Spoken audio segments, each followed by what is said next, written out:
Hi, everybody. It is, oh my God, it is the 19th of August, 2026. I have a lot is going on, and I have to tell you, I did mention it earlier, but it's 101. It got up to 104. You want to see what is this? This is Arizona, 108, because I was just listening to this news broadcast on they were, I think I'll show you, um, talking about how friggin' hot it is. And they have this shelter, and there was so many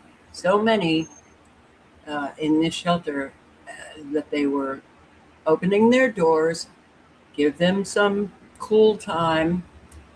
It's a homeless shelter, and they were feeding so many people. But in my area, well,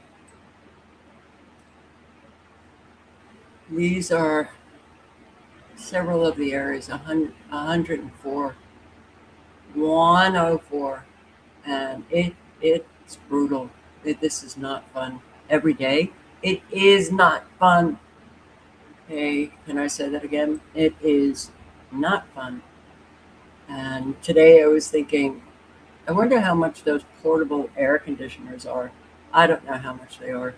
I kind of would like to think this is going to break, but I don't think it's going to break for a while. Day after day experiencing this. So in that news broadcast, they said in Maricopa County, 81 have died from the heat. Um, if 81 have died from the heat in one county in Arizona, a couple of nights ago, I thought it was rather strange, but I included in a live that the United States had 70 some odd deaths, and in Europe it was in the thousands. How could we have 70 when one county has 81? I don't know how that works. It seems a little strange to me, but hey, that's how it works now. So, hello, Andrew and Amelia, and Rage Against the Machine, Kathleen, Big Ortiz. Hi, guys. Hi, Chrissy, and Obese Tuna. Um,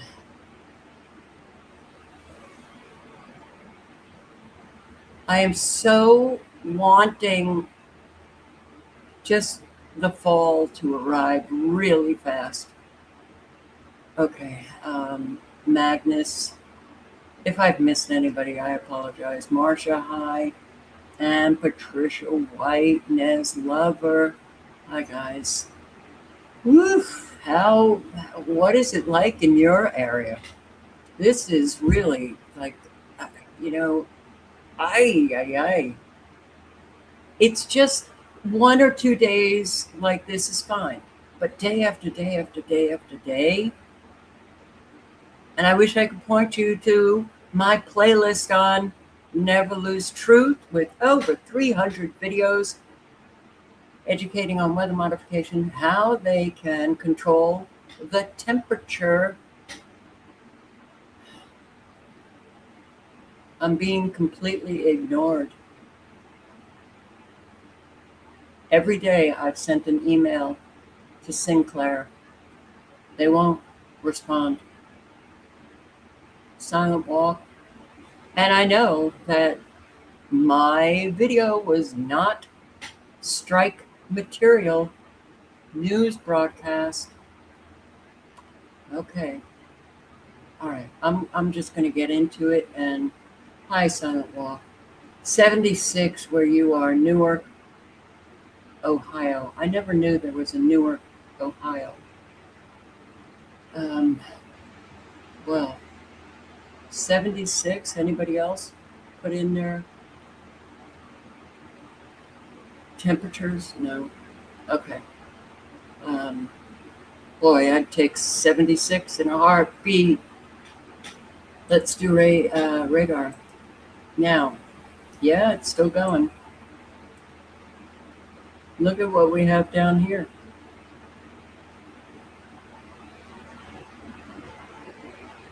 Okay, I'm going to show you my capture because I think my capture was a wee bit different than what we are seeing there. 19th.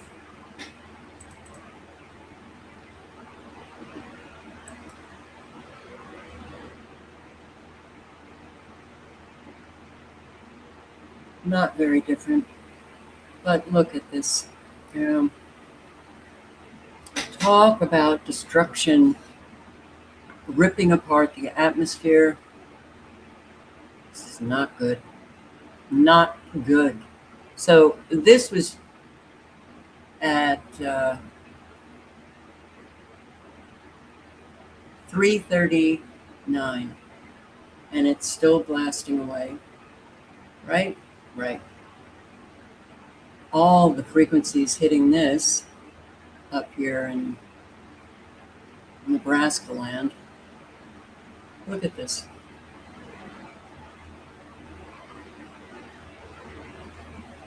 That's a blast. Doppler radar, high frequencies. Pulse is just magnificent. Oh man, this is in Georgia, into Florida. You can see the frequencies coming down, or going up, sorry. But look at what it does to this bit of storms here. It's just the flash.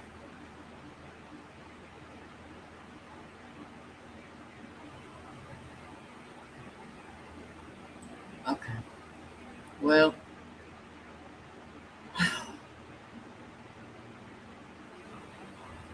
this is really remarkable.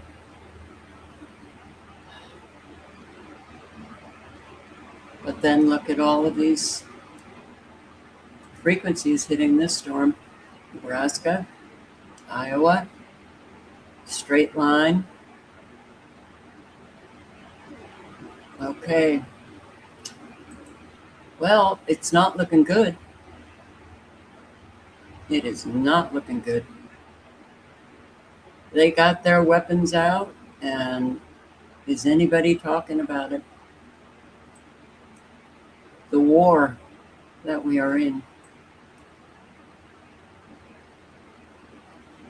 Not how Mother Nature ever made her storms. All right. Well, what do we have? We've got 23 active severe weather warnings for Arizona, Colorado, Florida, Indiana, Kansas, Missouri, Mississippi, and New Mexico. Do I see a tornado warning? No. Okay, so you can check out, I'll go, rather slowly, and you can check out, look at the screen. Are you in these areas? It might be, fine weather where you are right now, but they can change it in a heartbeat. So if you're in any of these counties, I would suggest clicking on the link that's in the chat. Show me the full warning. Check out what's in your area or coming. Every day, we have a lot of people suffering weather warfare. So the flood warnings are back. We've got them into Pittsburgh. We've got Ohio, Indiana. Just what you need, Indiana, right? A whole lot of the rivers are still, some have crested, but some have not. What does that mean? More people are being flooded out. We've got flood warnings all the way into Iowa.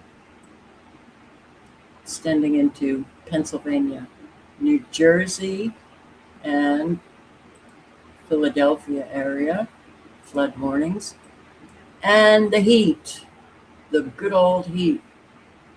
But we also have flood warnings back, New Mexico, Arizona, and what is this? Mesoscale. Got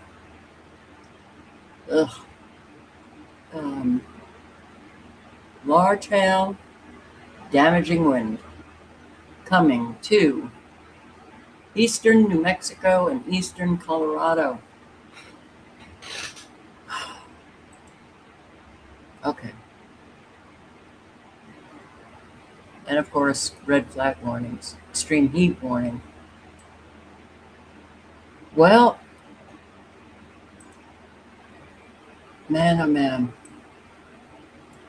look at these temperatures and look up here, 73, 75.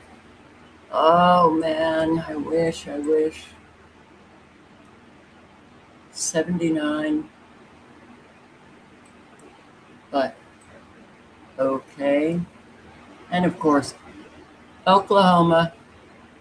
And then it stretches right into where I am. Hurts. You see.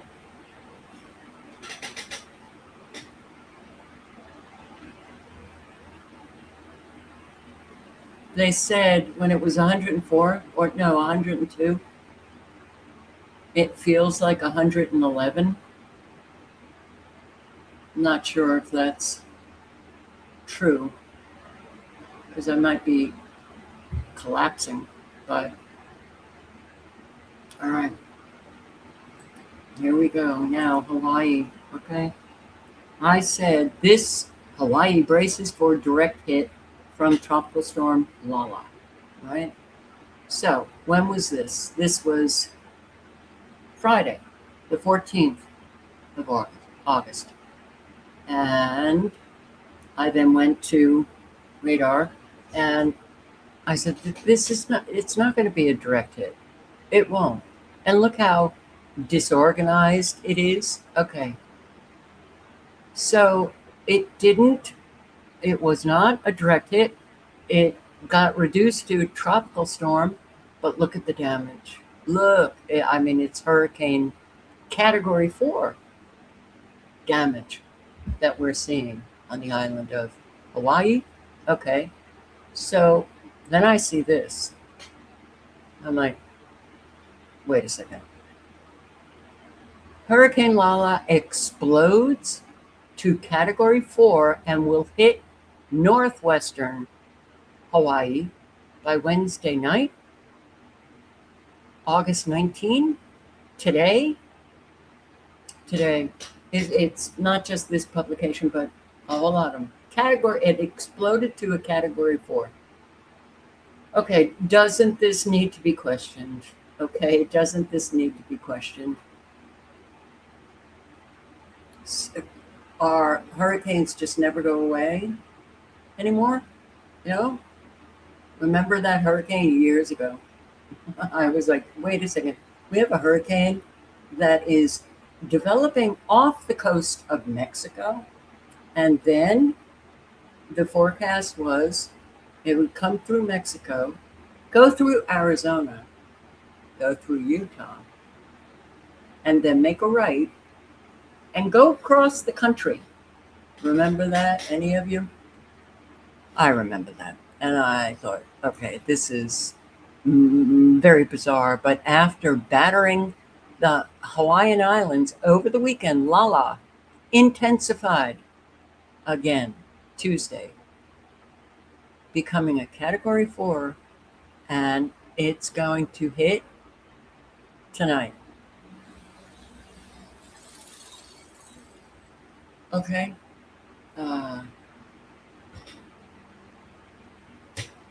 Love to hear what you're thinking about this. Love to hear it. This is insane.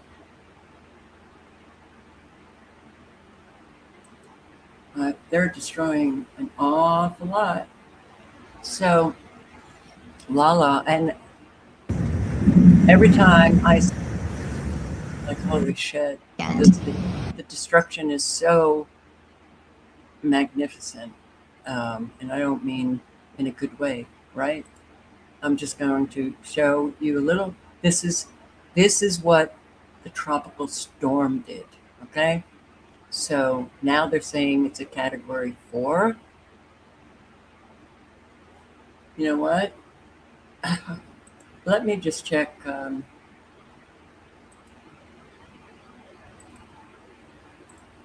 no, no, no, no, no.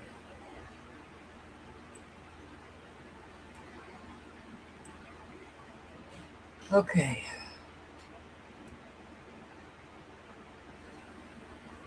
Category 3. Okay, this is very strange. This is very strange. Hurricane warning. Okay, I just.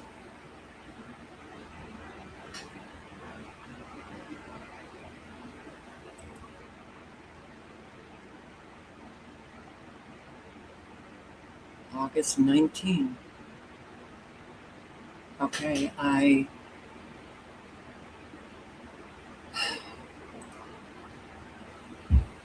yeah, people need to question it. I sure wish that people would just question it because this is not just our country, but all over the world. All over the world.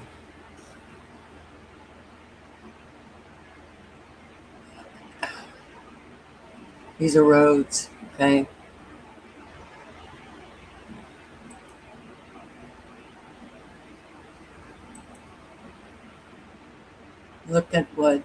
Look at this. And they're bringing on more for Northwest Hawaii. They didn't get enough. You can't convince me that this is natural. I don't think any of you need uh, convincing that it's weather weapons.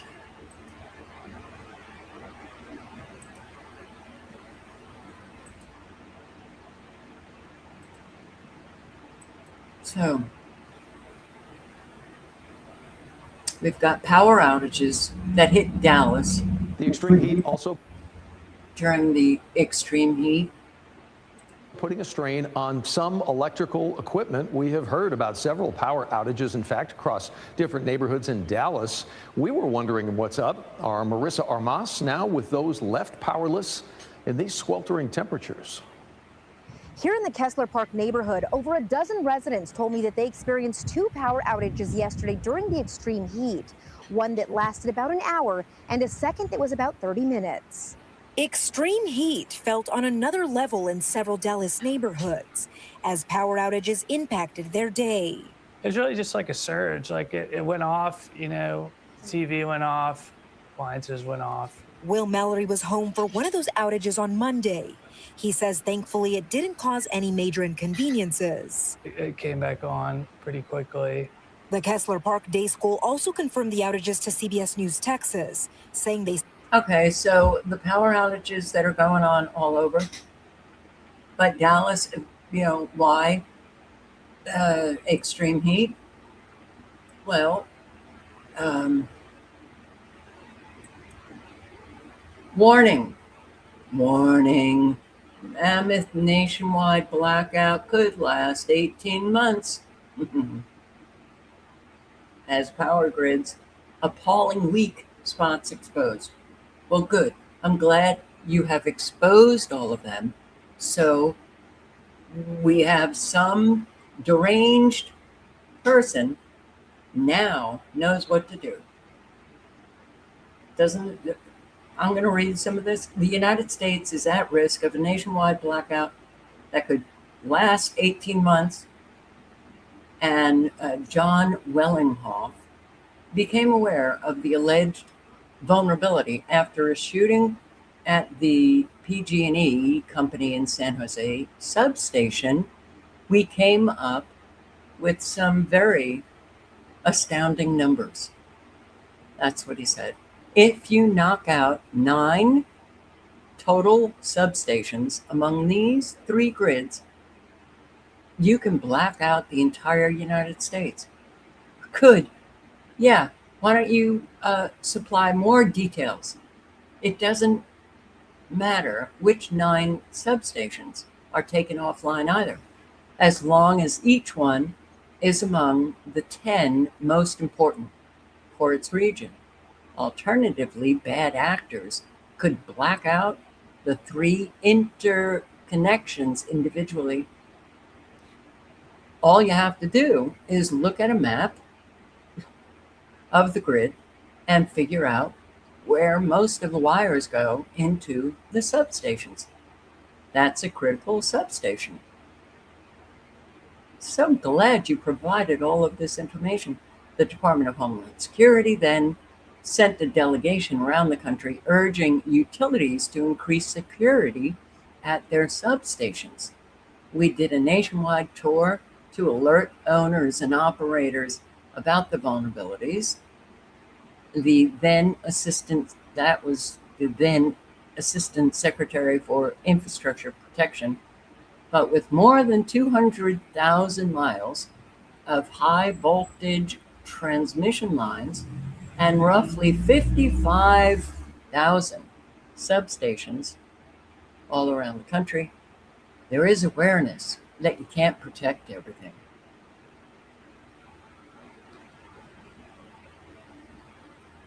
Well, that would be a drag. And where is this? This is in Kansas City. This was last night or today. Oh, Wednesday morning. Storms did extensive damage across the area today. Okay? Yeah. More than 15,000 without power across Kansas City metro. Heavy rain and wind, hail rocked the Kansas City metro area. This is Missouri, knocking out power to thousands of homes, businesses in Kansas and Missouri. Most extensive damage and widespread outages have been reported in Northland and Wyandotte County. School cancellations, road closures, and it just goes on and on and on. 80 miles per hour, those winds. Severe storms Tuesday damage property, down trees, leave thousands without power in Milwaukee.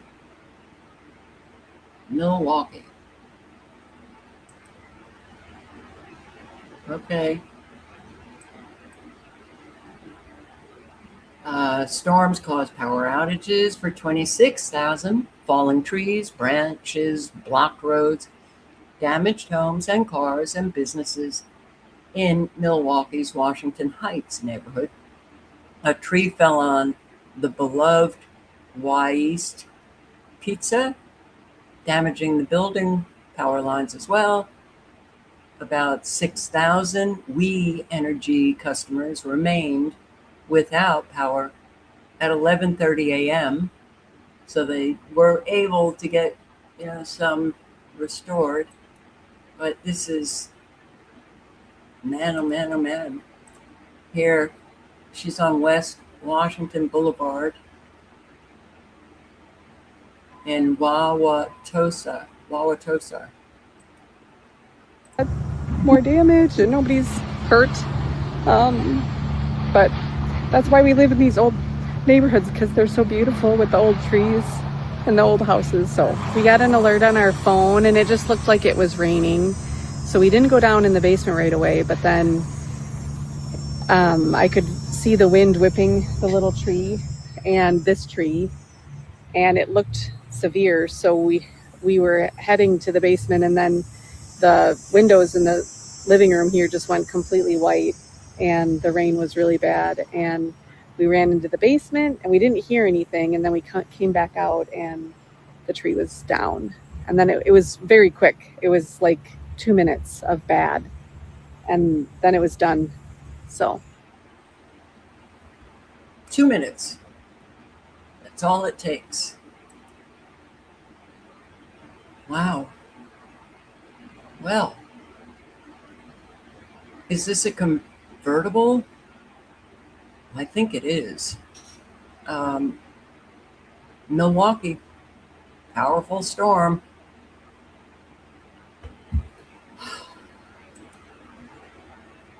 And Hamilton County in Indiana, there are so many areas that are still flooding. Still flooding.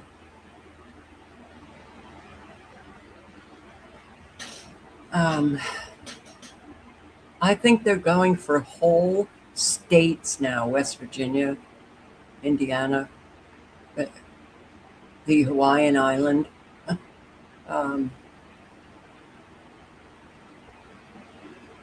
Yeah, this is today. Today.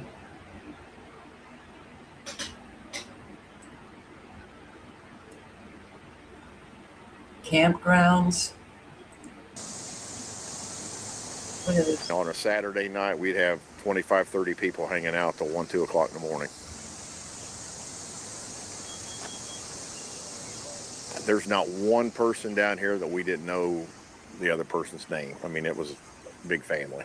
There were about 20 campers in this space out of 125 total in the campground. When the river crested, all of those campers were lifted and tossed sideways and upside down in many different directions, including all the way back into those woods. Someone would ask, where's my camper at? What does it look like? I can't tell you. I don't know any geographical references, any signs, any things that would help me point out where their campers would be. It's just one large mess. Jeff Logan has camped at Rob. So it's not just homes, but, a whole lot of people have lost, the campers, the cars, the businesses, and the homes. And this is Indiana. Farmers, oh boy, taking a big hit. Keeping us updated, so many communities across our state have been dealing with the flooding impact. Farm fields are underwater, crops are ruined, and you can see the view from above. Farmers now are getting out and about, going to their fields, and they're assessing the damage. Our Jenny Runovich today talked with a couple whose small farm in Anderson took a big hit. At Red Moon Hollow in Anderson, this is our main garden here. Liza and Andy Sexton's small farm is reeling from record rainfall. Yes, we got 11 inches total throughout, going from Tuesday to Saturday. What happened was our pond connected with the drain tile that goes out to White River, and then started to slowly back up into our barn. And it's just all at this level now. Flooded the front of the garden. Historic flooding ruining acres of produce. The roots are basically cooking in the ground. Is there anything you can do to save some of this? No. No.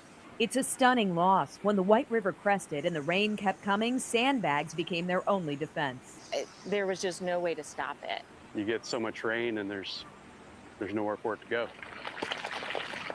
So we're still pumping. By the way, these are roots. These are roots.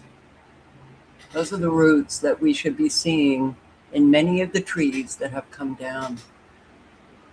Well, the farms are shot, and there are so many farms in Indiana, as we all know, waterlogged.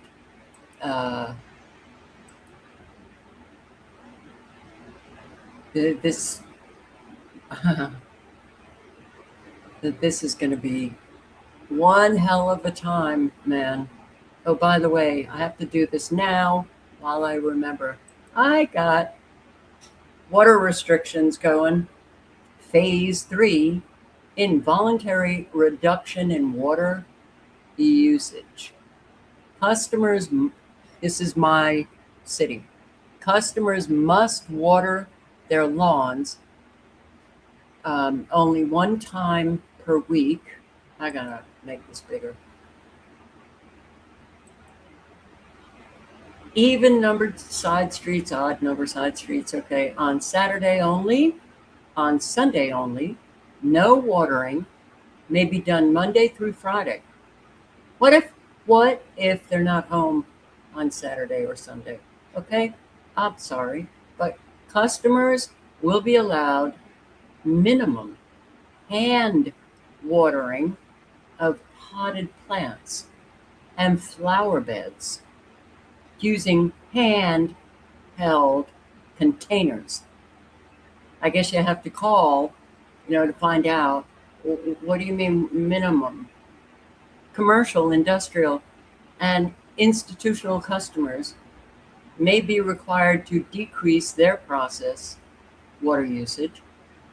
Vehicles may be washed only at either high pressure, low water usage car washes, or if at home, using a pressure water or a garden hose with a shut-off nozzle. Residential swimming pools may not be filled from empty, but your pools can be topped off, and fire hydrant water shall only be used for fighting fires or as approved by those government officials.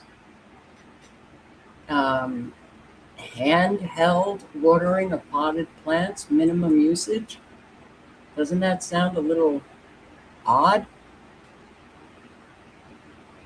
Oh, man.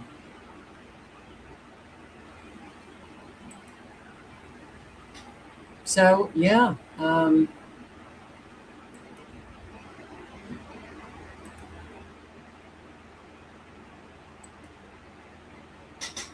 And still in Gary, Indiana. Yes, Suzanne, that's right. And they've been warned in some areas that they're not going to get power back for a week, another week.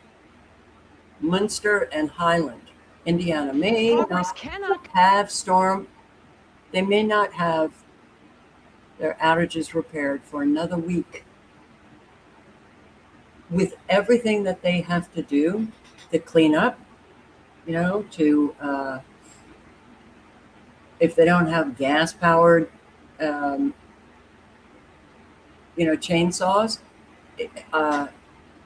I think most people have gas powered, but so we're talking over 2 weeks without power, and still NIPSCO truck was hit by bullets. Isn't it odd that people are going out with guns and shooting up utility trucks? This has been going on for several years. That's right, and NIPSCO did confirm that they paused restoration efforts for some time around noon yesterday. They said in a statement they're working closely with law enforcement and are grateful there were no injuries. Gary police say 2 NIPSCO employees were inside this white Jeep you see with a number of bullet holes while they were scouting the area near Rutledge Street before 1 o'clock in the morning Saturday. That's when someone fired 2 gunshots at them, one bullet getting lodged in the back of a headrest inside of that car. There was no suspect spotted by police or those 2 employees at the scene. The mayor of Gary posting a video to social media denying that restoration efforts were ever paused. What is going on? Okay, so you have somebody who's really pissed about their power outage, and they go out with a gun and shoot up the utility truck. Can't they think that that might delay their outage being repaired? Or is it NIPSCO? Is it NIPSCO? I have to wonder if some of these are just getting people to do it, to delay the outage repair. I don't know. We have such a sick country that you have to think of all different scenarios. But yeah, another week. I hope you get it. And I hope it doesn't go longer. And West Virginia, a deadly round. Again, I'm like so amazed at the kind of destruction that West Virginia has been experiencing over and over and over and over, which I showed on last night's live. The flash flooding left behind damage across eastern Kanawha County and in Fayette County.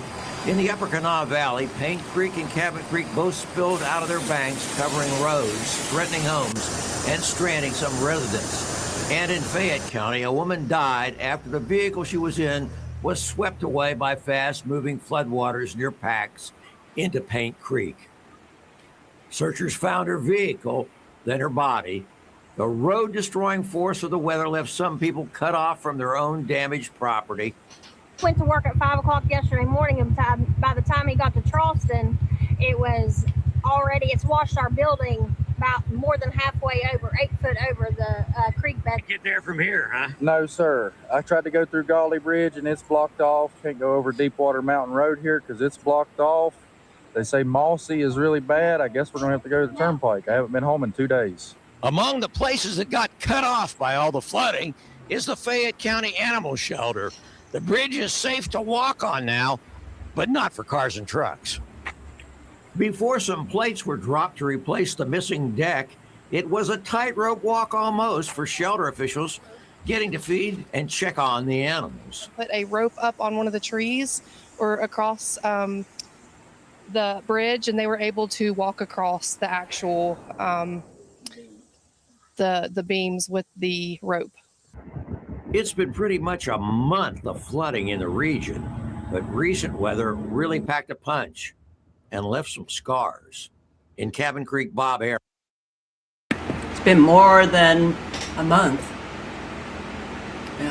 I should really look at 2026 West Virginia. How many either tornadoes or flooding? The extent of damage in this small state has just been horrific. And teen suspect in brush fire. Why do we suddenly have an awful lot of arsonists that have just come out of the closet and they're starting all of these fires? What? So a juvenile suspected of starting brush fire near Renton apartment complex. A juvenile is now suspected of starting a brush fire near a set of apartments amid peak fire season. This is a fire we brought you as breaking news last night at 6. Officials tell Como News it is the latest of at least 5 fires in that same area this summer. Yesterday's fire started around 5:30 p.m. in a wooded area right next to the Royal Hills apartment complex. Como's Stella Sun joins us live in Renton with more details. Well, the apartments are okay, thank God. But really, what's going on? I don't know. PSYOP, Patsy, probably, maybe. A lightning strike. A lightning strike.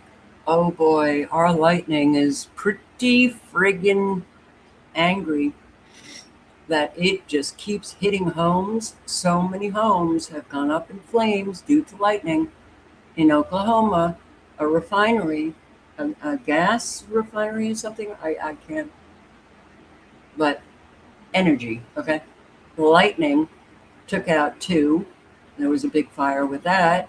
This is, they can steer lightning. It is directed energy weapon, lightning. Strike outside of a Maryland Heights house starts a fire inside the home. You can see the damage to a tree in the front yard right here. And Fox News' Jeff Bernthal joins us live now with the safety message from firefighters. Jeff, what are they saying? Yeah, we're on Quality Lane here in Maryland Heights. It was around this time last night when that lightning started. We can show you the damage to this tree here. All that bark just blown off by the heat from that lightning. Now, for firefighters, tell us that this fire inside the house was probably started by a lightning strike striking this tree. They say it's not your typical fire. Okay, so I'm sorry. The lightning struck this tree, but somehow caused a fire inside the home? Electrical, maybe? I don't know. Seemed like it was at the window. It was so loud. Oh, that there was a boom. I mean, it kind of shook the ground, really. It's not your everyday run-of-the-mill call. Fire. All right. Strange things are happening. And fire heavily damages several Arlington businesses. A large fire tore through multiple businesses, causing a roof collapse in Arlington. Hello, everybody. I'm Heather Hayes. I'm Steve Eager. It's 9 o'clock. Sky 4 was over the fire as it broke through the roof this evening. You could see the smoke from miles away. The fire was so intense, firefighters had to back out and fight it from distance and from above with hoses. Within the last several minutes, fire officials confirmed that several businesses have major fire damage and smoke damage and likely water damage, too. Fox 4's Davidson. It's now always multiple, right? It's several businesses damaged. Now, I want to thank my subscriber for sending this to me last night. And I kept looking at this and I'm like, okay, so this was August 11, and a massive plant fire in Pasadena, Texas.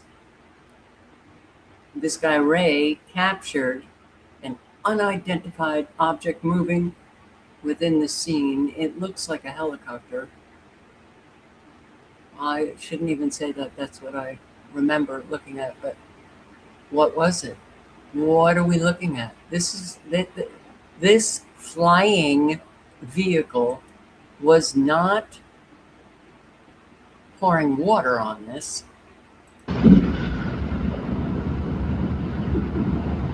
Wait. No, I'm sorry, not a helicopter, but it does look like a small plane. But what is this? What is this? Looks like a laser to me. Was recording a massive plant fire out of Pasadena, Texas, when he captured something unexpectedly.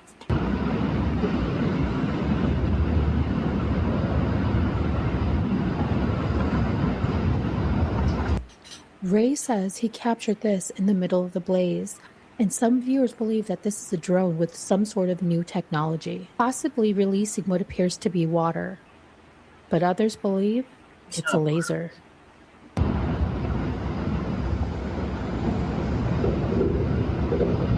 If it was water, it would not be this defined.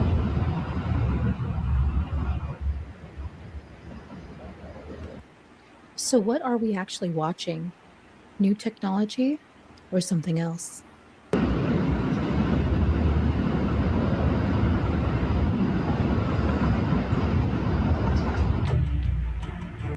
Maybe keeping the fire going. Doesn't look like water to me. Love to hear what you guys think. Oh man, Belgium wildfire approaches Germany. We're here in eastern Belgium where a fire has raged over the past few days. This is a peat bog behind me, and the fire has singed and charred the top grasses, but it has also moved underground. A Forestry Service officer just told us that this is particularly dangerous because it sometimes doesn't smoke, can lay dormant for weeks and occasionally pop. Well, did it come from underground, the fire? Jeff Snyder, too, learn about plasma fires. Pop up in other places, requiring weeks, if not months of work to make sure that this thing doesn't rekindle, reignite in the future. Authorities say that the fire has largely been put out, but it is still moving east towards Germany. And what is especially dangerous is this was a battleground in World War II, and that there's unexploded ordnance on the border with Germany that might be ignited by this fire if they cannot control it. Okay. Yeah, well, if it goes on, this fire, how many firefighters are going to want to be walking around that area? I don't think very many. We just have, wow, it's like everything is like dangerous in our fabulous earth on it. European farmers face unprecedented crisis after successive heat waves. Vegetable grain growers call for urgent action, warning of catastrophic harvests due to continent-wide drought. Okay, now I did see a comment in the chat that they always exaggerate. It doesn't matter. They're getting you prepared. They're getting you prepared. You know, intensive heat waves, which is burning up an awful lot, not, you know, in flames, but it destroys the crops. Increasingly severe continent-wide drought left many European farmers catastrophic harvests. So just pointing out that, you know, it looks like they're really going to bring on a lot of food shortages to us. And of course, it's human-caused global heating, supersized El Nino.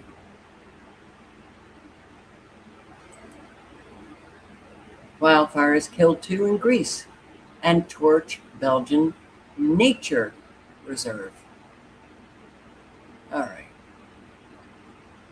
All of the wildlife, all of,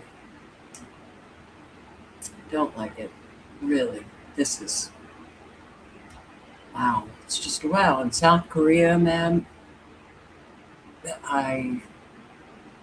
bad. Bad. South Korea city deluged by almost a meter of rain, triggering deadly landslides. Person dies after a landslide hits an apartment building. Look at how it just, you know, it's kind of like a matchbox cars. Torrential downpours pounded southern parts of South Korea Saturday, killing 1 person, injuring 4, 31 inches over the weekend. Triggered a landslide. Rain continued on Monday. Boy, now they're really like, okay, causing a flood Saturday. Now we're going to bring on more rain. A whole lot evacuated and a whole lot without their livelihood, their businesses getting flooded, their homes. Japan, torrential rain and flood kill 9 in Japan amid the wettest month in decades. Now, is this the water? Because there's, if you look closely, no, I don't think so. It looks like a bridge or something. I don't know, but man, unprecedented deluge that flooded more than 1,000 homes and snarled up roads, rail services. Torrential downpours started late on Thursday, triggering a landslide, power outages, and nearly 12 inches of rain in 24 hours. And I'm sure, well, it overwhelmed the drainage system. Area's wettest August in 6 decades. So 9 dead, some trapped inside submerged cars, others found on flooded streets. and more than 1,000 households reported being flooded, nearly 600 of which had water surge above the floorboards, and an estimated 1,200 cars abandoned all over on the roads. Boy. And here in Thailand.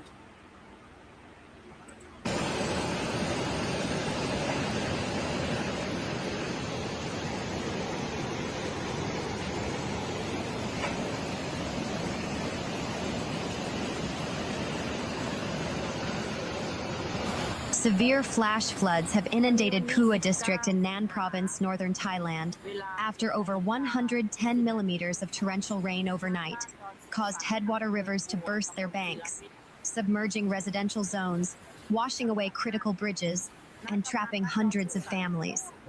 The catastrophic event, which escalated rapidly during the early morning hours of Wednesday, August 19th, 2026, has been described by local village elders as the worst flood disaster to hit the region in 47 years.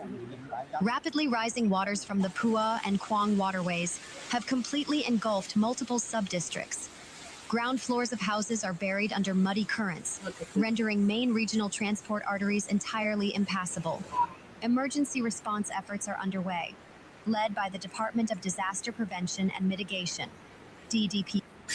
Topsoil and uprooted forest debris funneled directly into the narrow mountain channels that feed the Phua and Quang waterways. Spain. Remember all those horrible fires in Spain? Well, the road to Peñalba de Santiago was hit particularly hard and was completely blocked.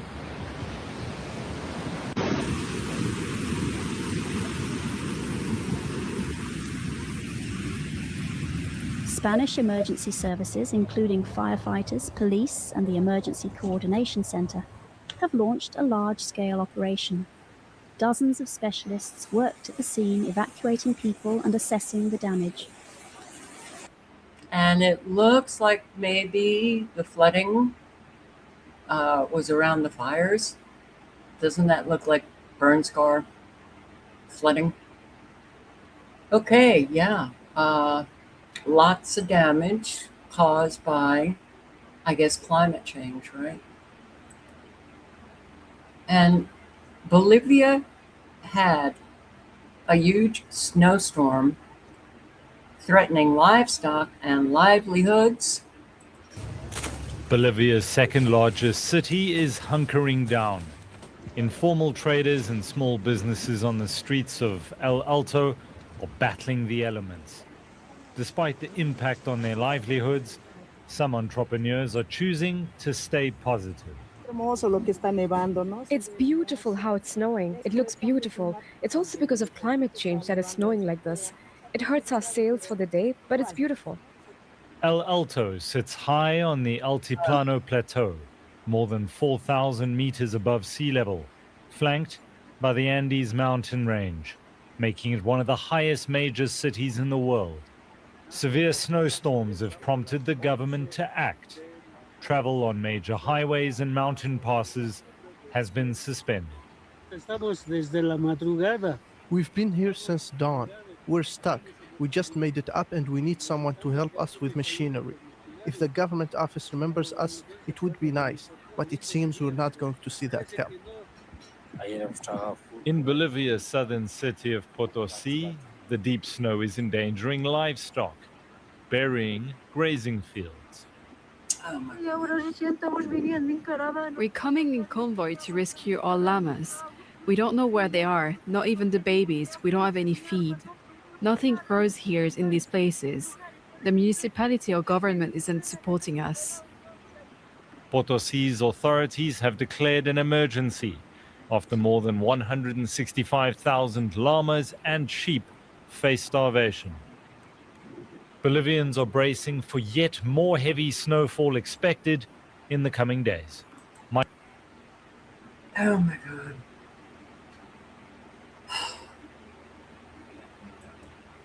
Well, I did say years ago that if we can't get any of this stopped, it's only going to get a whole lot worse. And embrace yourself, do the work, because there's going to be a tremendous amount of suffering, and it's going to be hard to, witness. Do the work to strengthen your emotional self, your mental self. It's really hard. But heavy rain on dry ground may cause UK floods. And I think they're going to come to you guys in the UK.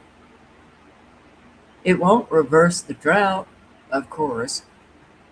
It'll just flood and create a lot of destruction. I hope it doesn't. I hope none of you have to suffer the consequences. And this in Pakistan.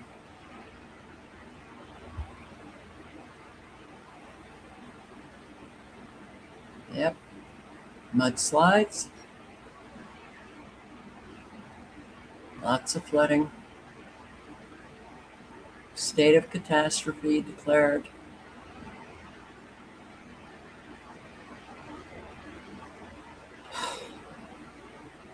It's a lot.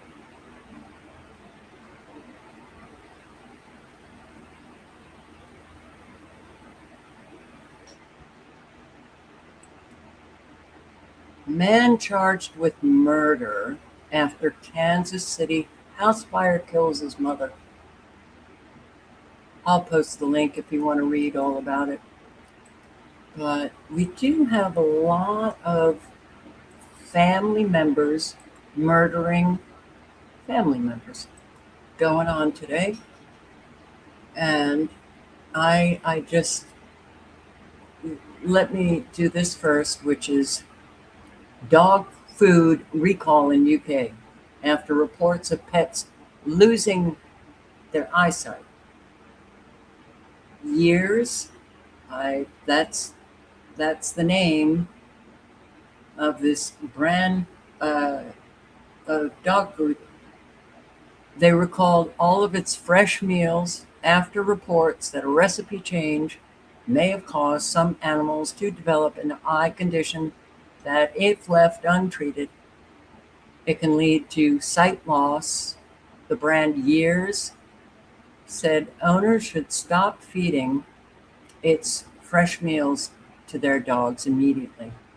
So, but the picture is mixed, and mixed in terms of which dogs are actually experiencing this problem with their eyes. This is the cauliflower bake and surf and turf. So it received a number of reports, and they're telling people to just throw it out. It occurs when a dog is unable to produce tears, making their eyes very sore. Bilateral means it affects both eyes. And dogs affected with this, they rub at their eyes, they squint, or they could be sensitive to light. Their eyes may be inflamed and reddened, or the cornea may appear dry and dull. There is commonly a thick mucousy discharge in and around the eye. If this condition is not treated early, not managed effectively, it can lead to visual problems and blindness. Okay, so I'm going to post a link. And barley, that's the only, I read the whole article. This potential adverse eye reaction to, I said barley, I'm sorry, buckwheat. Buckwheat added to the company's meals several months ago, and a now deleted blog post on its website, Years, dating from February this year explored the question of whether it was safe for dogs to eat buckwheat, depending on how much and how it's cooked. It can be safe, but if they get too much, or if it's not cooked in a particular way, then it could be dangerous for dogs. I never knew this, but there you go. And I love seeing this. This is absolutely wonderful. I love good people. It's a baby coyote in the corner of their garden. Oh, I can't play that song. I'll get a copyright strike. Oh, man. YouTube is just such a pain in the ass.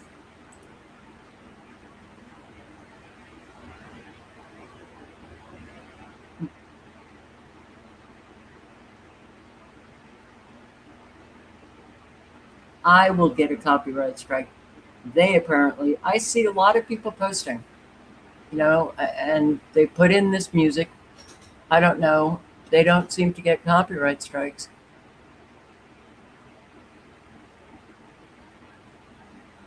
Look at this sweet little guy. Mm-hmm. The cat and the coyote became best of friends.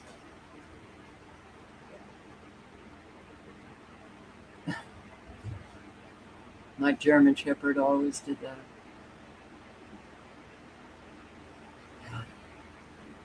Nice. Okay, so now we go to more news. Are you ready? Let's just play Gregory Mannarino.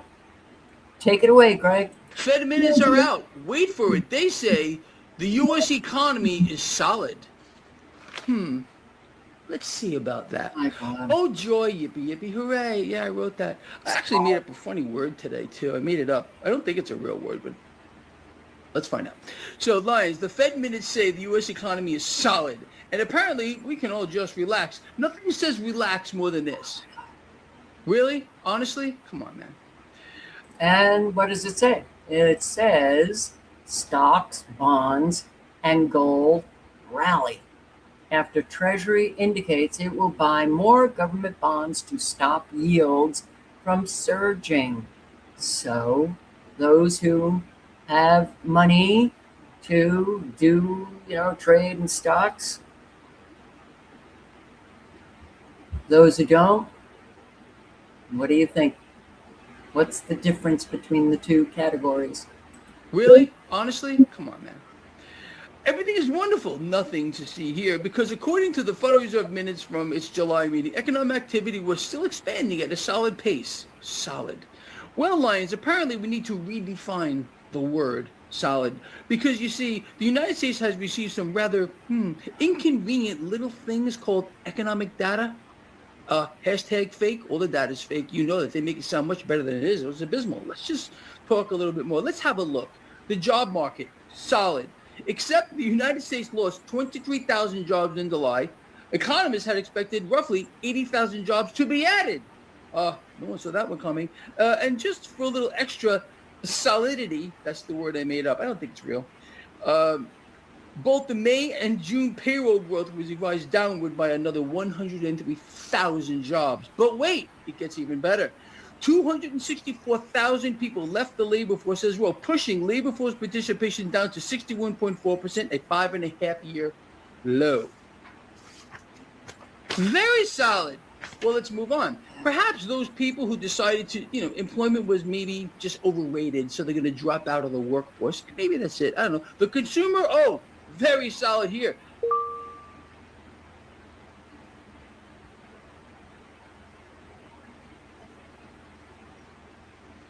The lies are really, it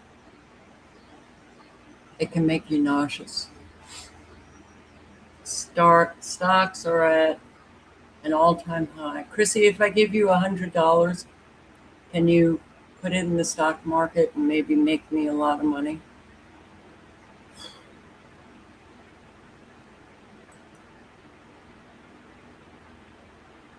Kellogg plant is closing.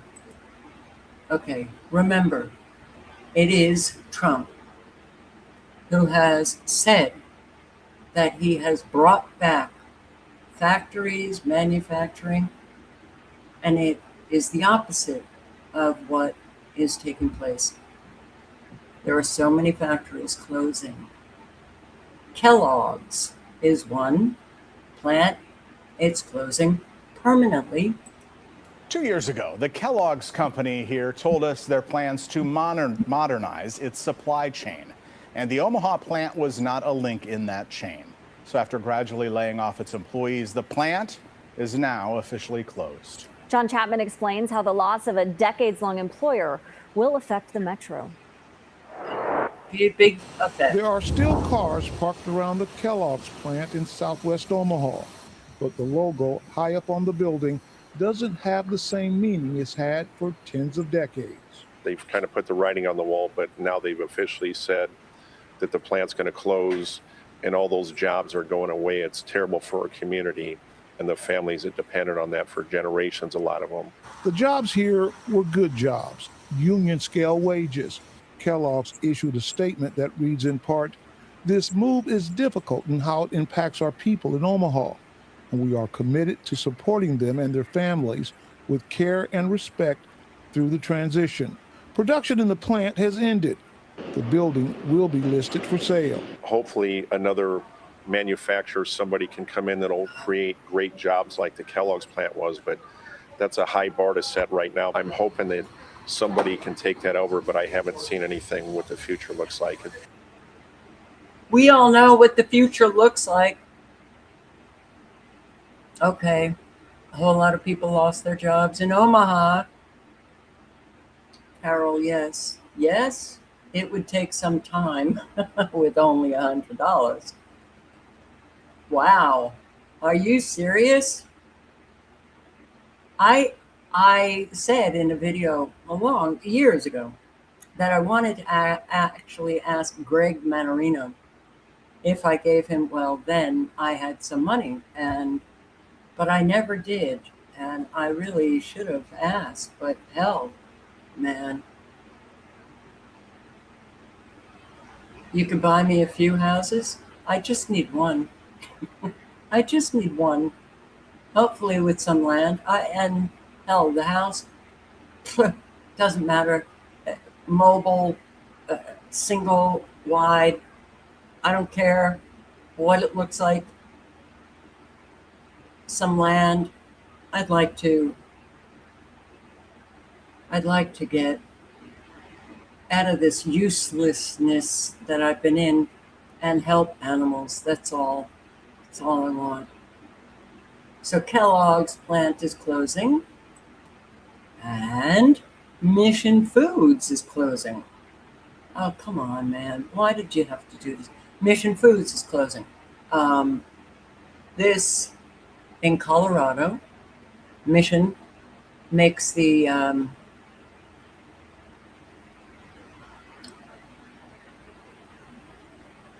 oh my God, the stack of, I can't remember. This is not, holy shit. Okay, you know what I'm talking about, right? You know Mission Foods, you know Mission, the huge stack of, come on, I can't believe this. This is not good. This is not good. Somebody, please. Why do I have a delay when I ask a question? Oh my God. Okay, well, I really should only be around animals because I feel like my brain is just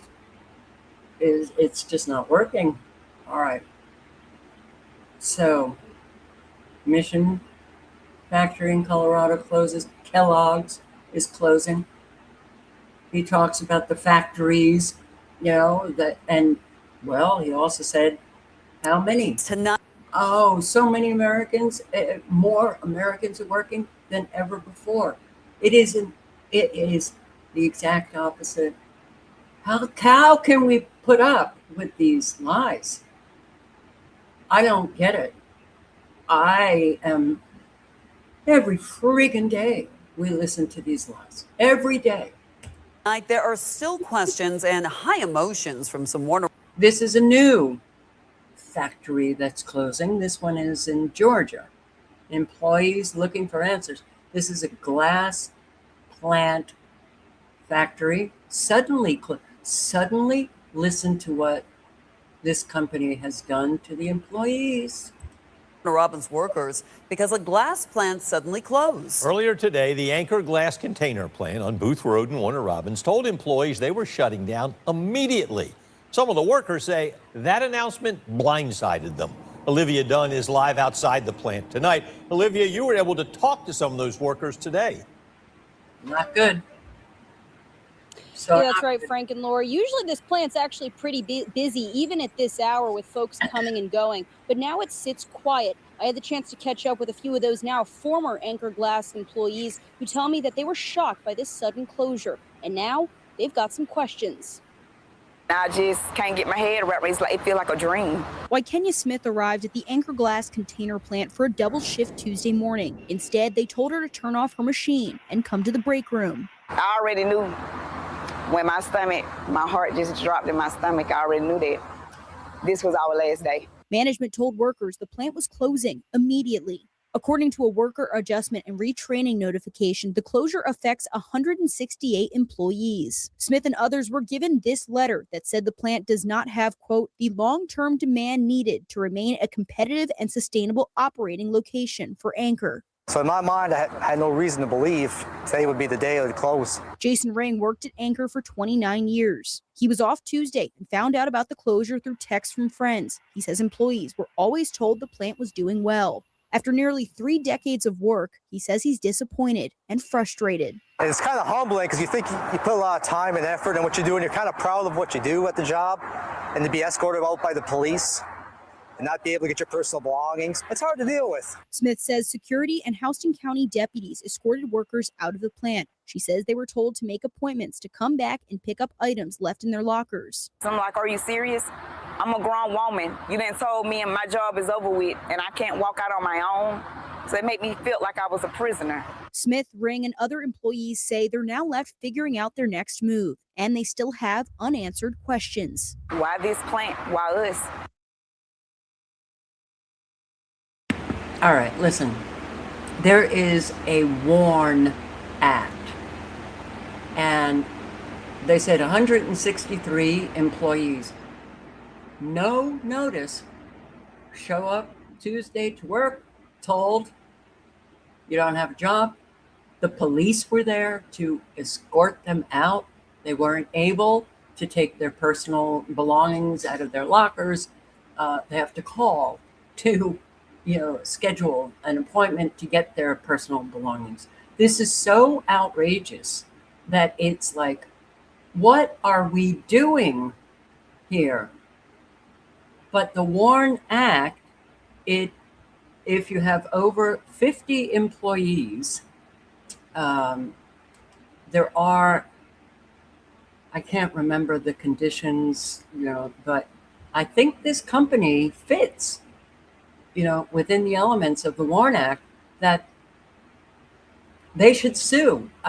I don't know how they can make this, who does this?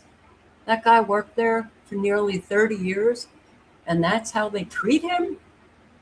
Okay, something is very wrong with Americans. Something is not right. But it's not. There's more. Schlitz Brewing shut down. Tonight to one last call for the beer that made Milwaukee famous. Yes, Pabst Brewing Company has stopped making Schlitz beer, and soon it won't be on tap or on store shelves anymore. Okay, so Milwaukee, this closed down, I think in May. Where are the factories that Trump still talks about that he, got so many Americans working. Where? I want to know where. Here. Pearson's Candy Company. This in St. Paul. Legendary candy. So Milwaukee. And Milwaukee is in Wisconsin, right? Okay. And St. Paul is in Wisconsin. They have all of these factories closing down, none coming in. Candy company behind salted nut rolls is closing its St. Paul facility this fall. The permanent closure of the Pearson's Candy Company's manufacturing plant will also eliminate roughly 80 jobs. Fox 9's So Young Kim has more about this Minnesota institution. So Young, what is the company saying about this closure? So I've never had a nut roll, but they're closing down. You won't be able to get any nut rolls.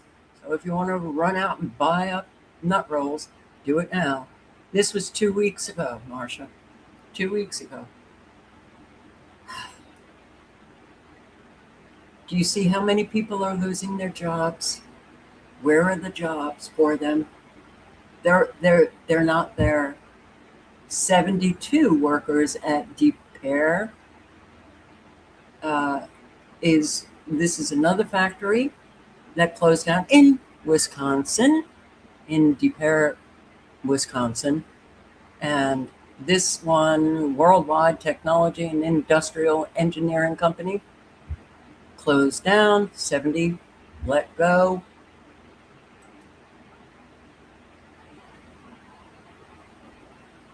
Timken plant in Springfield, Missouri, one of the oldest manufacturing plants in Springfield, will be shutting down. This was a Timken belts manufacturing plant. 283 jobs gone. The WARN notice says. See, there's a WARN Act, WARN notice.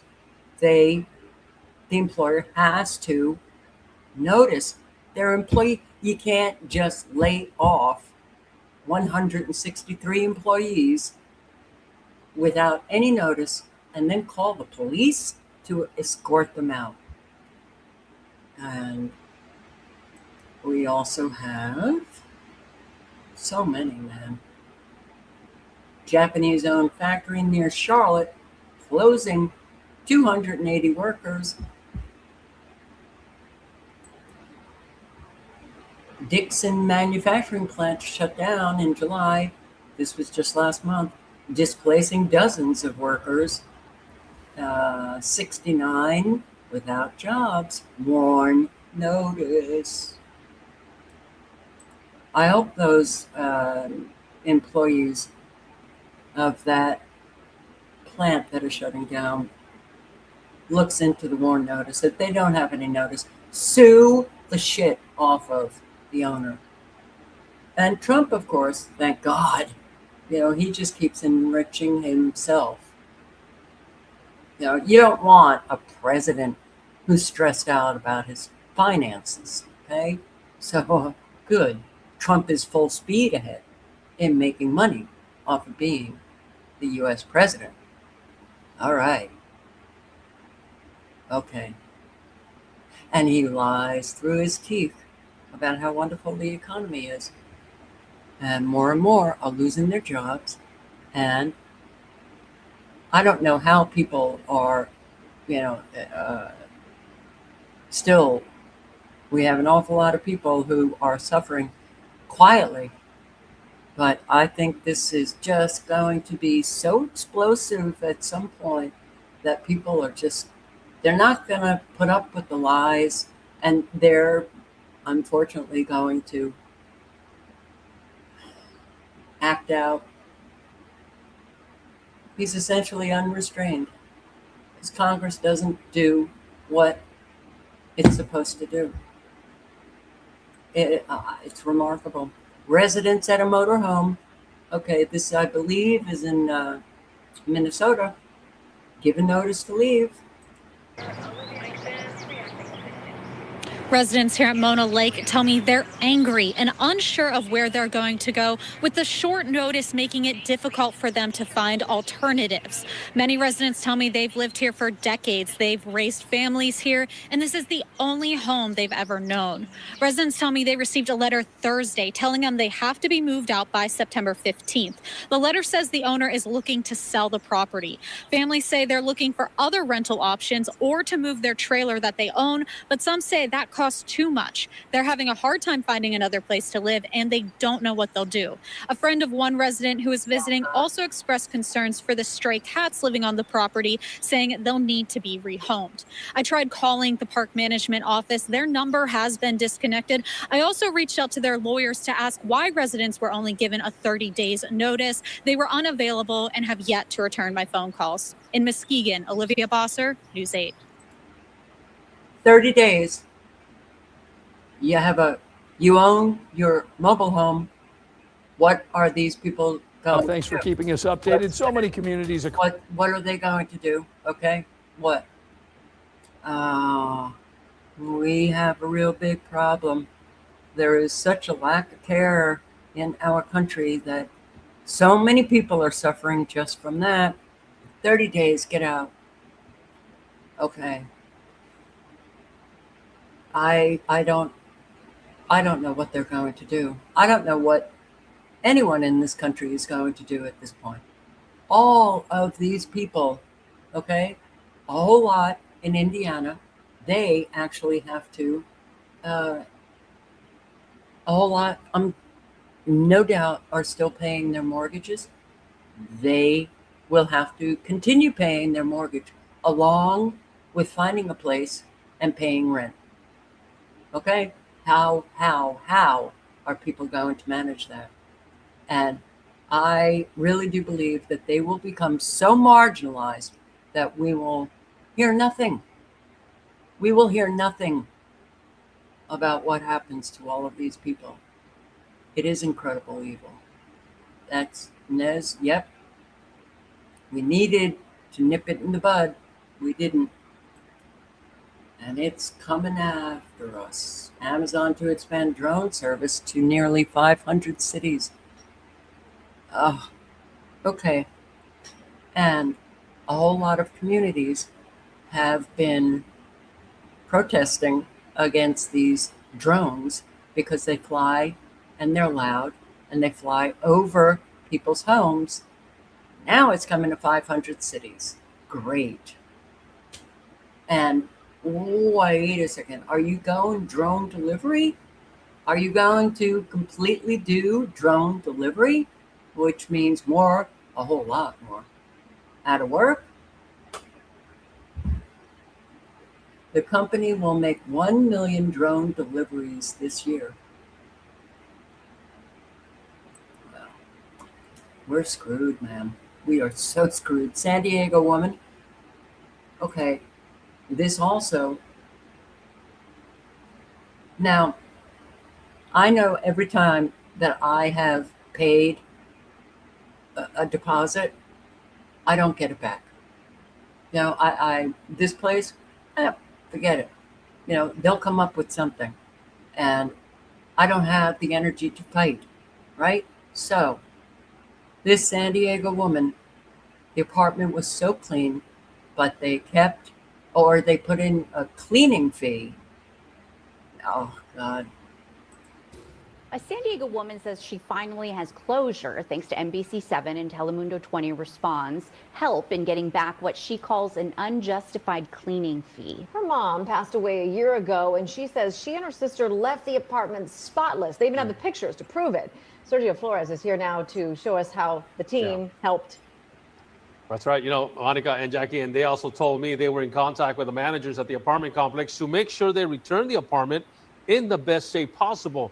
So she was really surprised, she tells me, when they were still hit with a cleaning fee.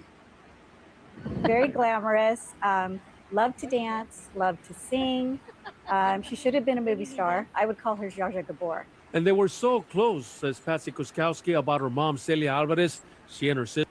And she reminds me of Charlotte, my subscriber, who died. I should tell that story. Tennessee. She looks like her.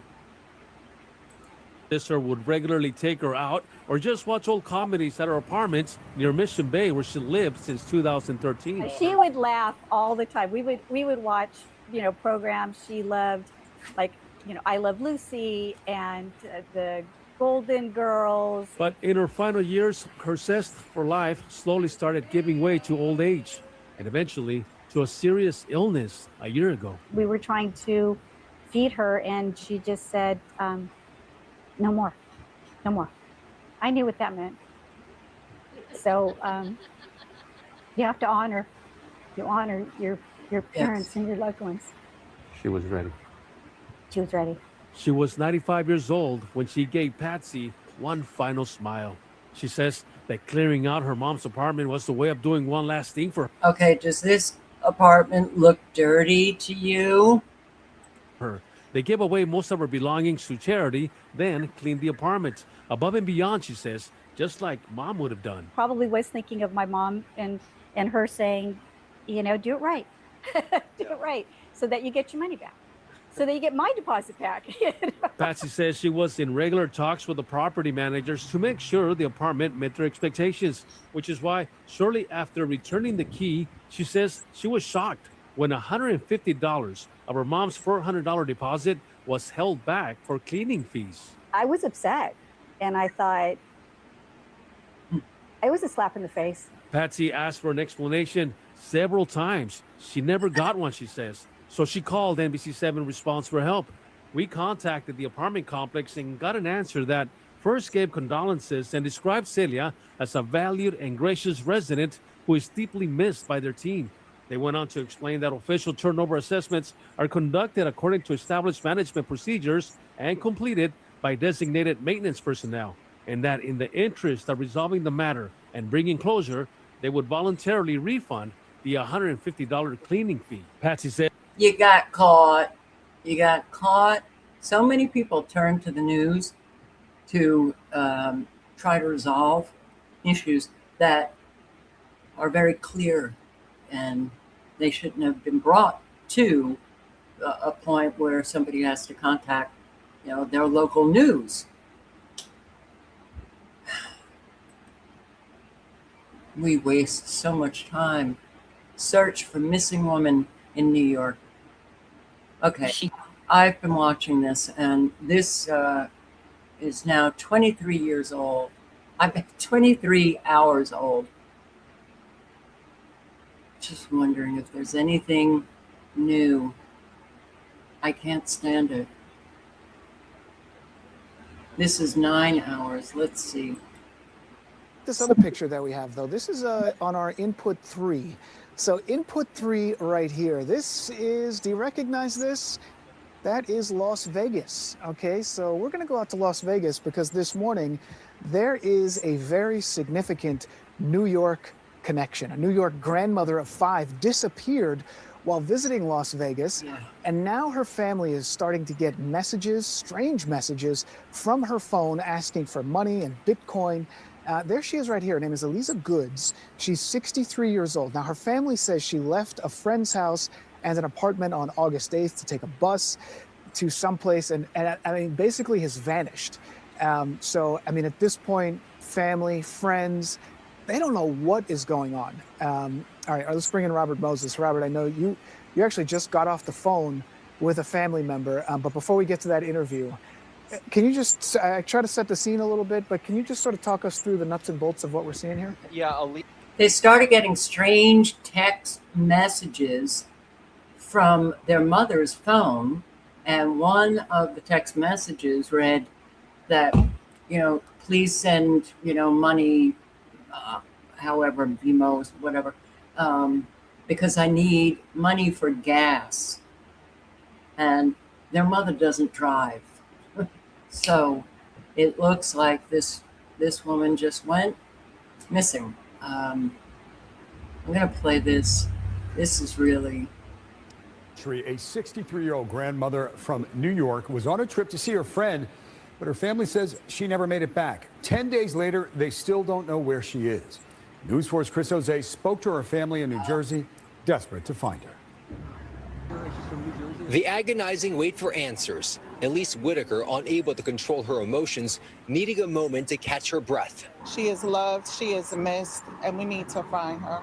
Whitaker's cousin, 63-year-old Elisa Goods, missing in Las Vegas for more than a week. Miles Stone is Goods' younger sister.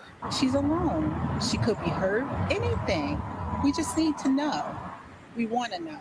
Goods, a Newark native who now lives on the Upper East Side, was vacationing in Las Vegas and staying with a friend, according to her family. She was last seen on August 8th. That friend calling Woods' family. She left to go to the CVS, never returned. He makes the police report 2 days later, on the 10th of August. Days later, Goods' family started receiving mysterious text messages from her phone. Someone posing as the grandmother of 5, demanding money and Bitcoin. Do you fear your sister has been kidnapped for ransom? Yes, but we don't have any money. Then came a mysterious call to Goods' son. The family says he recorded part of that conversation. The caller claiming to be Elisa. I them send the money now. Her family says that is not her voice.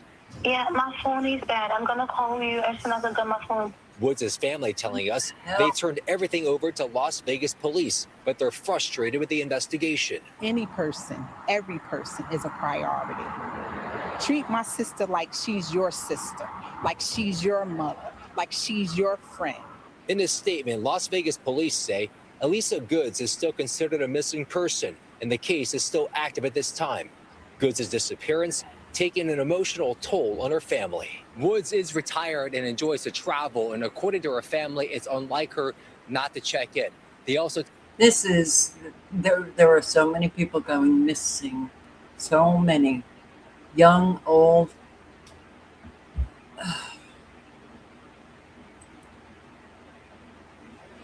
Yeah. After a statewide alert. Missing children? Atlanta? Okay. For 2 missing children in Georgia, police traced cell phone data and found the girls locked inside a sweltering trailer. Their babysitter has now been accused of the kidnapping, and as our Skylar Henry reports, not for the first time. Harrowing video captures the intense moments Atlanta police closed in on the back of this trailer. Contact. Show me your hands. As responding officers push in, you can hear a child cry. We're trying. Hey. Inside, police found 2 sisters. I got the baby. A 4-year-old and an 11-month-old, and their babysitter, 42-year-old Lakeisha Brown. It appears that the suspect gained the mother's trust over about a year's time. So the mother, thought that she was leaving their children in the care of somebody she could trust. Atlanta police initially believed there was a custody dispute before the department's Special Victims Unit determined it was a kidnapping. The children were reported missing after police say they were left with Brown Saturday evening. When the kids' mother, Alicia Redding, last spoke to Brown, she told me that they had got into a wreck, a semi-truck had hit them. And she said that they separated the kids from her and took the kids to the children's hospital. But police say none of that ever happened. The search spanned into the night and into Monday. Now, and I've shown on live so many. There was one a couple of months ago where, it was somebody babysitting, and they have known that person for a very, very long time, felt very comfortable leaving their children with this babysitter, and their in-house cameras caught this babysitter really abusing the children. And it's going to get to the point where, you have a lot of people with children and the family doesn't help out. So you need babysitters, right? And it's going to get to the point where nobody is going to be able to trust anybody, which leaves an awful lot of people who need help but won't get it because who do you trust? And dash cam captures man smashing family's window in another road rage attack. Top story here at 5 o'clock today. Some very scary moments caught on one family's dash cam. A road rage attack in the high desert that quickly escalated. Good evening once again, everyone. I'm Colleen Williams. I'm Jonathan Gonzalez in for Michael. You can see a man get out of his car and run into frame in this video, smashing the windshield of a family's car. NBC4's Christian Gossett is live in Victorville with that exclusive video the family wants you to see. Christian. That's right, guys. This happened 2 days ago, but the family tells me they are still shaken up over what happened. Now, they didn't want to go on camera for safety concerns, but they say the situation that happened at the intersection that you see here behind me along Highway 18 is something that they just can't seem to forget. Watch as a family's dash cam records a road rage incident that quickly turned violent. For safety concerns, they declined to speak on camera. I mean, why is this guy so enraged? The car is very far away in another lane than he couldn't just maintain. But shared this video of the nightmare they went through. It all happened on Highway 18 in Apple Valley when the family tells us they decided to go for a drive last Sunday night. Okay. But that trip quickly taking a turn when the family says they came to the intersection of Highway 18 and Strongwell Road. Watch what happens at the traffic light when the driver of this Toyota Corolla is seen on video waving his arm. Then he gets out of the car, walks up to the family's car, and hits their windshield. You can see the immediate cracks across the glass. The family said it all started about a mile up the road when they say the driver was stopped at a green light. That's when they decided to honk and he took off, driving erratically on the highway. And that's when things turned violent at that light. At one point, you know, honking, man, that triggers an awful lot of people. How dare you honk? The driver is seen on video stepping out of the frame. That's when the family says the man quickly tried to get into the car, opening their door, but they pushed the lock button and the family drove away. Authorities say if you're ever a victim of road rage or someone is following you, it's highly recommended you drive to a police or fire station and avoid any interaction with the other driver if possible. Now the family... If you're one who gets enraged by how people drive, just try to work on yourself. Stay away from anybody that seems to be angry with you. Just stay far away. Supporters of Sweetie the Husky are demanding justice. Okay. The animal cruelty is off the charts, and okay, this is upsetting. That's after pictures and videos of the dog went viral on social media. People gathered outside the Merced County District Attorney's office today seeking justice for the beloved dog. Authorities are currently investigating allegations of animal cruelty and abuse. Action News reporter Anna Torrea also brings us this report tonight and shares the call to action from animal activists. There's no excuse for animal abuse. And we are out here trying to convince the district attorney to never allow this man to have Sweetie back, nor to ever allow him to have any other animal. The show of support for Sweetie. There just are no words. It just, I mean, you even dream about it at night and you wake. You know, I just want everyone who is cruel to animals, that the punishment should be give them exactly what they did to the animal.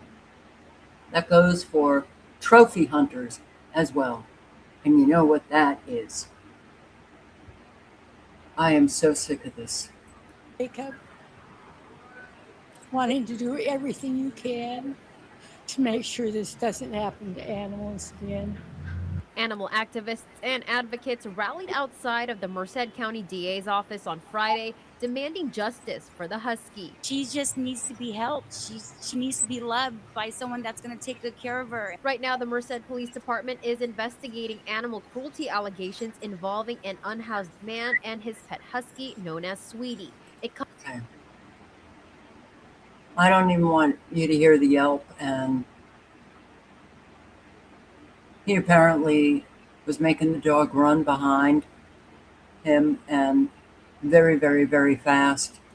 Has this muzzle on the dog. And yeah, put a muzzle on that guy. Put a muzzle on that guy and don't feed him. Something's got to be done, man. Something has fucking got to be done in our country. With, the animal cruelty laws are so lax, and everything just gets worse.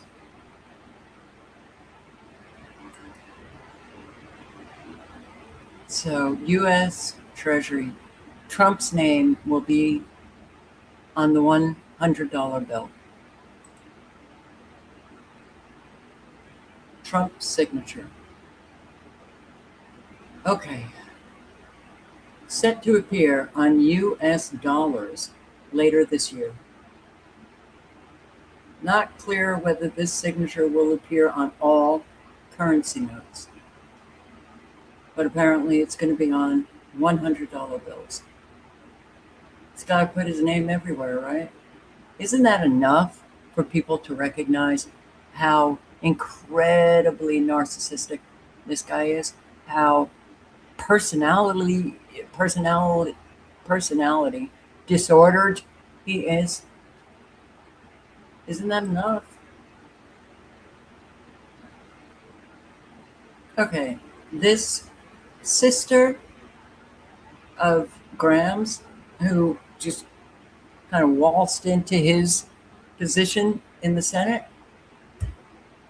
Lindsey Graham, listen, oh my God, she should not be there at all.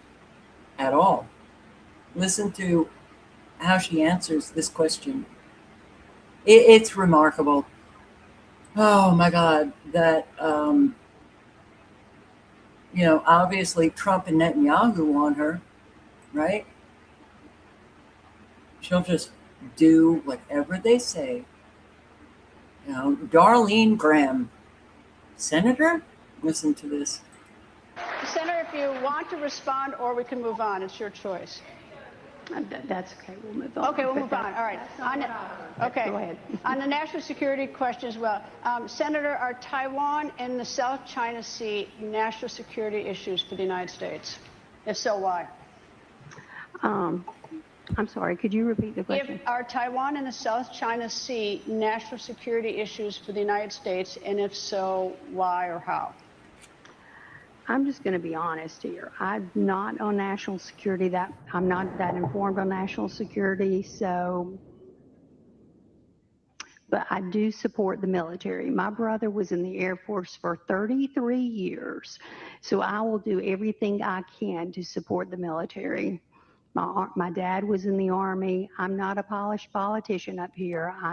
National security is not my thing, not my area of expertise, but I do support the military. Congressman, I'll give you a chance to respond, and I'm sure he recognizes that.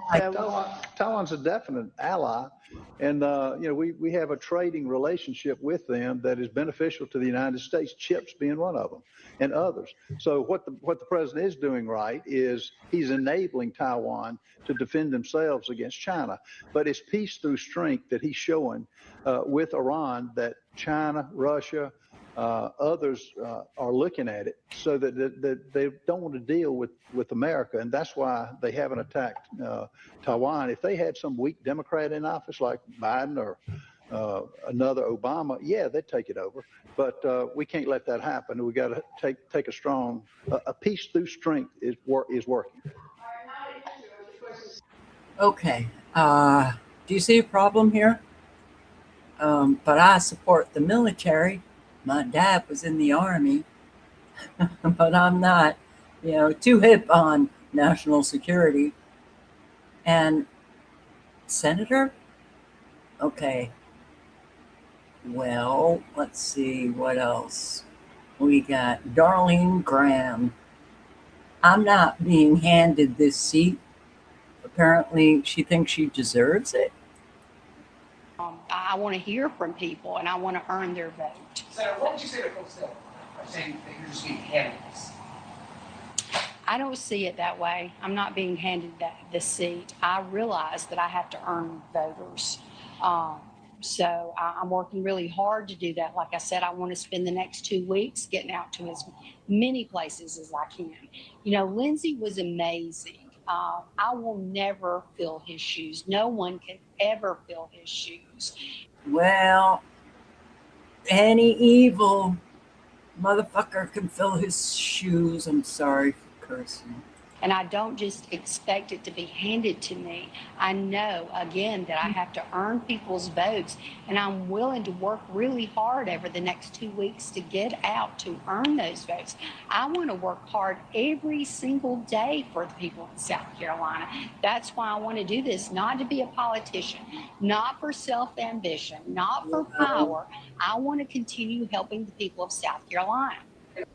I want to hear from South Carolina, man, anybody who votes for this is really, you are so, I don't know, brain dead. It's remarkable. Oh my God, will they put her in the position? Will they rig the election? And here, Darlene Graham met with Netanyahu at the funeral, and yeah, well, made sure he knew I stand with Israel, just like her brother. Her brother did nothing for South Carolina, but he sure as shit did an awful lot for Israel. You see that community involvement, and they're pushing back substantially against it. As senator, would you step in and advocate on their behalf? Absolutely. If there's valid reasons why they shouldn't be built there, absolutely, yes. Something else I wanted to talk about, you doubled down on your support for Israel. That was big for your brother. Mm-hmm. Have you had conversations with the Prime Minister about what that looks like moving forward for you if elected to the Senate? I have met with Ms. Prime Minister Netanyahu. In fact, he gave me millions of dollars. the Prime Minister and his wife. They were in town for Lindsey's funeral, so it wasn't necessarily a discussion about moving forward. It was more of a discussion about Lindsey and their friendship and how appreciative he was and how much Lindsey meant to him. And he was very nice, him and his wife both. It was a really good conversation. One thing I did ensure him that I will stand with Israel as well. You see that community. Well, that's not so surprising, but how can you say that a genocidal maniac is nice? He's a nice man. He's so nice. And his wife, yeah. Israel limits entry of baby formula in Gaza as infants are dying of hunger. So nice. He's so nice. These are evil, evil, evil people. Darlene, you are evil. Evil. Sitting right there. It'll be a selection, not an election, right, loose girl? Yeah. Oh my God. Wow. Wow, wow, wow. And this guy, Jared Kushner, special envoy, you know, not a government official. Trump just, hands him the reins, go, and get that golden real estate in Gaza. We had a very, very good meeting. We were there for almost 4 hours with him and his team going through all the different details.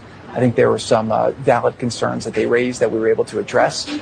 And we were able to go through some of the misunderstandings and misinformation that's been out about it as well. I mean, certain things like we're very committed to the fact that we have a plan to rebuild Gaza, but we will not. We, real estate, evil shits, we will rebuild Gaza. And we're going to make Trump Gaza. And we're going to get rid of all of those Palestinians. This is what we are doing, okay? This is what we are doing. This is what needs a really loud voice. I can't believe that this is still going on. Whew.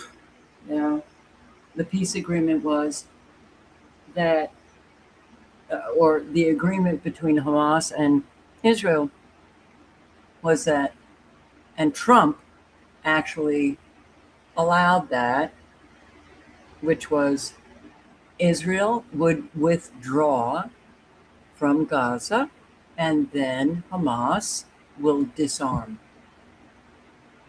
And Hamas has said, we will not disarm until Israel withdraws. So just today, Netanyahu said, we are not withdrawing until Hamas disarms. You have an enemy that will not withdraw. It seems very reasonable that Israel withdraw and then Hamas disarms. It's reasonable for Hamas to want that, but not Netanyahu. Obviously, the genocidal maniac is not reasonable. Allow Gaza to be rebuilt until the demilitarization occurs. Nobody wants to put more money into a place that's gone on for so long until if it's just going to be taken over by terrorists or blown up again. We're also not going to restrict that. Oh, who are the terrorists? It's those Palestinians, really? No. Come on, the terrorists are Israel and the United States, and you know that, Jared. You know it. Israel's right to defend itself if there are any imminent threats, and so we had to clarify what. Oh, yeah. Has a right to defend itself to the point of genocide. Oh my God. I do not like these people. I do not like these people. And of course, yeah, more sanctions on individuals. United States sanctions International Criminal Court president, trial lawyer, in bid to dismantle the body. They want to get rid of the ICC. In fact, Rubio, I don't know, a couple of weeks ago said, we are going to dismantle it brick by brick. So these sanctions that they're putting on individuals are, you can't come into the United States. We're going to withhold, any of your finances in this country. We will not allow you to bank at all. So 2 people on the International Criminal Court, Tomoko Akini, I'm not sure, and as well a Senegal senior trial lawyer, say the move is just the latest step in implementing Trump's stated mission of dismantling the ICC. We're the only 2 that are not signatories to the ICC. I think every United Nations member, except for Israel and the United States, are members of the ICC. We're the only 2 that are not. So, neither country is a signatory, right, of the Rome Statute. There are, however, 125, okay, so some countries are not, but 125 countries that are ICC member states, several of which have been roiled by extrajudicial murder by the United States and Israel's military action. Trump administration has been clear. The ICC is a corrupt and fatally politicized supranational court that has maliciously abused its authority and exceeded its mandate. We will not tolerate its assault on state sovereignty. Okay. And the Senegal trial lawyer has said,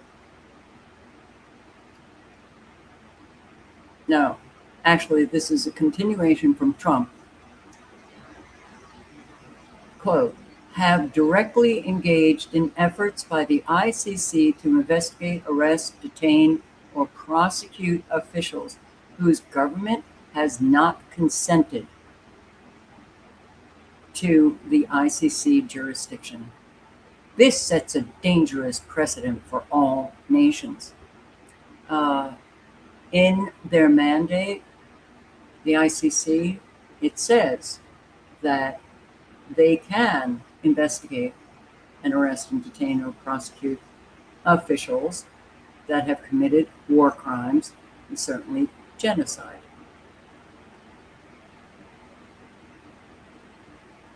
I don't like evil winning. It just pisses me off to no end.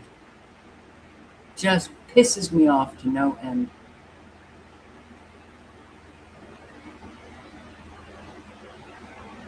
But they're doing a lot of harm. Also, Francesca Albanese sanctioned. They lifted the sanction, and then like 2 weeks later or 3 weeks later, they hit her with sanctions again.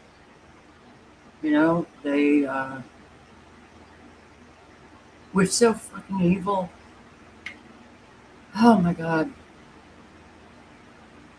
Well, evil only knows how to destroy. That's it. They're not brilliant. They're just so psychopathic. They have no care for anyone. You know, they feign care for those puppets that they have. Outside of that, no care. All right, so, oh my God. Are we still blasting away down here in Florida? Doesn't look it. Turned off the Doppler. So one would have to ask, why did they turn it on? Why? What was that about? All right, so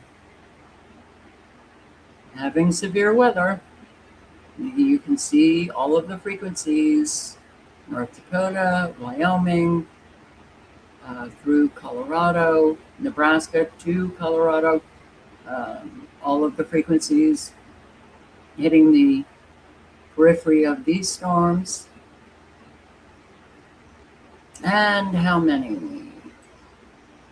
We've got 13 active: Arizona, Colorado, Florida, Illinois, Indiana, Mississippi. I will post the link if you're in any of those states and want to find out what counties. Click on that link. Okay. And I'm not, Chrissy, if you were serious, I'd love to talk to you. I would love to talk to you. So if you're still here, I don't even know if you're still here. All right. Yeah. Help out the food pantries, the food banks, and the animal shelters, and help out those that are hurting. And don't play the power trip thing. Extend yourself. If you know somebody's hurting, you pick up the phone, you call. It's easy.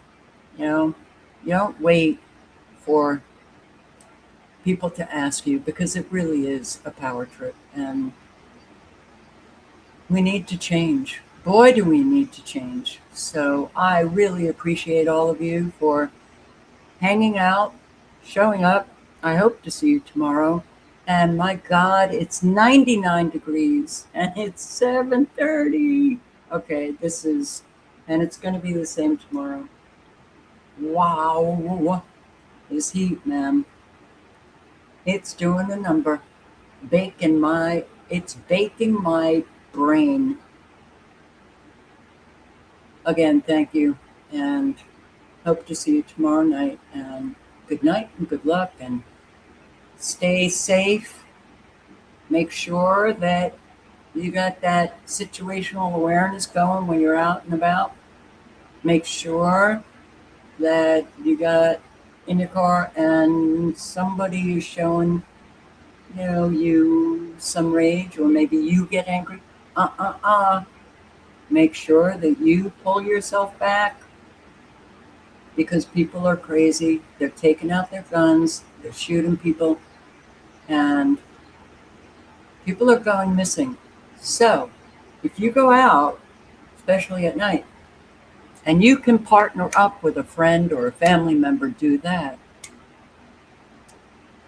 It's getting bad. It's getting really bad. So I do want you all to stay safe. And I'd love to see you tomorrow. Good night, good luck, and ciao.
Thank you, Chrissy. I look forward to it. You have a good night.